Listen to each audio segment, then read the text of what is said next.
The Yuezhi were nomads from what is now China, skilled horse riders and archers living on the vast plains.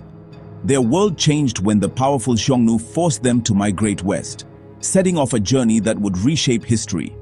This migration took decades, as the Yuezhi crossed deserts and mountains, searching for a new home. Along the way, they encountered and eventually conquered the Greco-Bactrian kingdom, a land rich in Greek and local traditions. No longer just wanderers, the Yuezhi became rulers of a diverse territory, blending cultures from Greece, Bactria, and their own eastern roots. This cultural fusion created fertile ground for something new, the Kushan Empire. The Yuezhi's journey ended in a land where they could settle, rebuild, and thrive. Their story is one of resilience, adaptation, and transformation. From hardship and migration, they laid the foundation for an empire that would connect worlds. The seeds of the mighty Kushan Empire were sown in this melting pot of peoples and ideas. The Yuezhi's odyssey was over, but a new chapter in world history was just beginning. Their arrival in Bactria marked the start of a remarkable era. The Kushan Empire was about to rise, changing the course of history. And it all began with a forced journey across continents. After settling in Bactria, the Yuezhi organized themselves into 5 tribes, each led by its own chieftain. For nearly a century, these tribes coexisted, each ruling its own territory.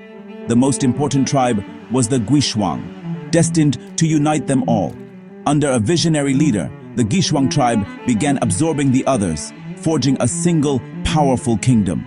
This unification wasn't peaceful. It took strategy, strength, and ambition. By coming together, the Yuezhi could control trade routes and build an empire that rivaled Rome and China. The name Kushan comes from the Guishuang, marking the birth of a new power. The 5 separate tribes became one, laying the foundation for greatness. This unity set the stage for the empire's kings, art, and influence. The Kushan Empire was now ready to make its mark on history. The family was finally together, and the world would soon take notice. The first true Kushan emperor was Kujula Kadphises, the ambitious leader of the Guishuang tribe. Around 30 CE, he united the 5 Yuezhi tribes, transforming them into a single, powerful state. Kujula didn't stop at unification. He expanded south into Afghanistan and Pakistan, securing vital trade routes. His coins reflected a blend of Greek, Roman, and local influences, showing his skill at merging cultures. Kujula's reign brought stability and prosperity, laying the groundwork for the empire's future. He was both a warrior and a shrewd diplomat, legitimizing his rule through cultural fusion. His long rule gave the Kushan Empire the strength to grow. Kujula Kadphises turned the dream of a united Yuezhi kingdom into reality. Without his ambition, the Kushan story might have ended before it began. He set the stage for even greater rulers to follow. The Kushan Empire's rise began with his vision. Kujula was the architect of a new era. Kanishka the Great, who took the throne around 127 CE, is the most celebrated Kushan emperor. His reign marked the Golden Age, when the empire reached its peak in size, wealth, and culture. Kanishka ruled a vast, diverse territory from Central Asia to northern India, uniting many peoples. He fostered trade, stability, and cultural exchange, making the empire a true crossroads. Kanishka is famed for supporting Buddhism, convening the 4th Buddhist Council, and helping Mahayana Buddhism spread along the Silk Road. His era saw the flourishing of Gandhara art and the minting of iconic gold coins featuring gods from many traditions. Kanishka was more than a conqueror. He was a builder and visionary. His reign represents the Kushan Empire at its most glorious. Under Kanishka, the Kushans became a powerhouse at the heart of the ancient world. His legacy endures as the empire's greatest ruler. The Kushan Empire was a model of religious tolerance, embracing gods and beliefs from across its vast lands. Their coins featured Greek, Iranian, Hindu, and Buddhist deities, reflecting a pragmatic approach to ruling a diverse population.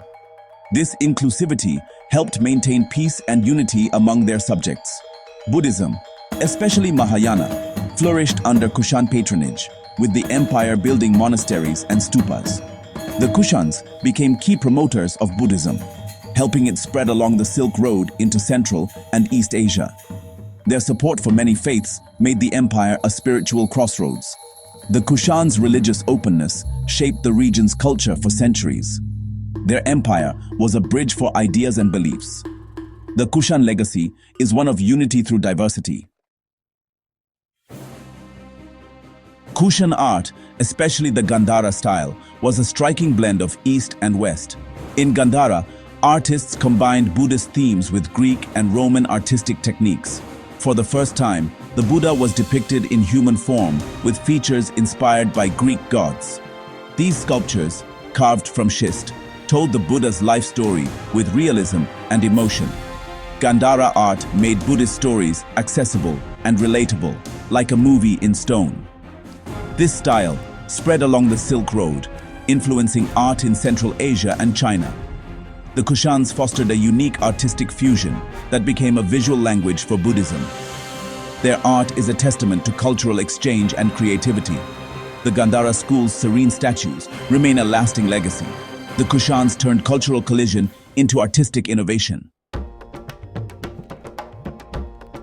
The Kushan Empire thrived at the heart of the Silk Road, controlling the vital trade routes between Rome, Persia, India, and China. Their strategic location made them the ultimate middlemen, amassing great wealth from the flow of goods. Silk, spices, gems, and gold all passed through Kushan hands, fueling their prosperity. The Kushans protected caravans and tax trade, funding their army, cities, and famous gold coins. Their coins were accepted across continents, proof of their global reach. Trade wasn't just about goods. Ideas, religions, and art traveled the same routes. The Silk Road became a superhighway of culture, with the Kushans managing the flow. Their empire was a hub of exchange, connecting civilizations and spreading innovation. The Kushans played a key role in the world's first global economy. Their wealth and influence came from their command of trade. The empire's prosperity was built on its central position. The Kushans were true Silk Road superstars. Their legacy is one of connection and exchange. The world grew closer thanks to the Kushans. The Kushans were diplomatic masters, maintaining ties with Rome, China, and Persia. They traded luxury goods with Rome, receiving gold and silver in return, and even sent embassies to Roman emperors. With China, relations were a mix of rivalry and cooperation, especially over Silk Road control. The Kushans helped transmit Buddhism into China, shaping its culture for centuries. They also interacted with the Parthians and later the Sasanians, blending influences from all sides. By managing these complex relationships, the Kushans secured their place among the world's great powers. Their diplomacy was as important as their armies. The Kushan Empire stood at the center of ancient geopolitics.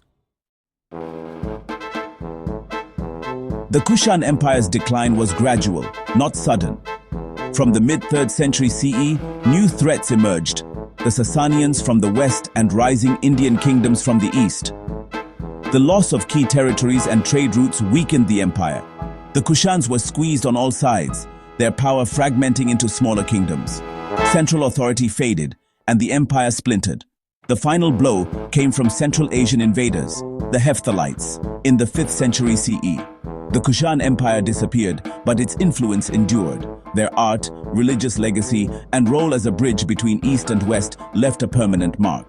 The Kushans shaped the world long after their empire was gone. Their story is a testament to resilience, adaptation, and cultural fusion. The Kushan legacy lives on in history's tapestry.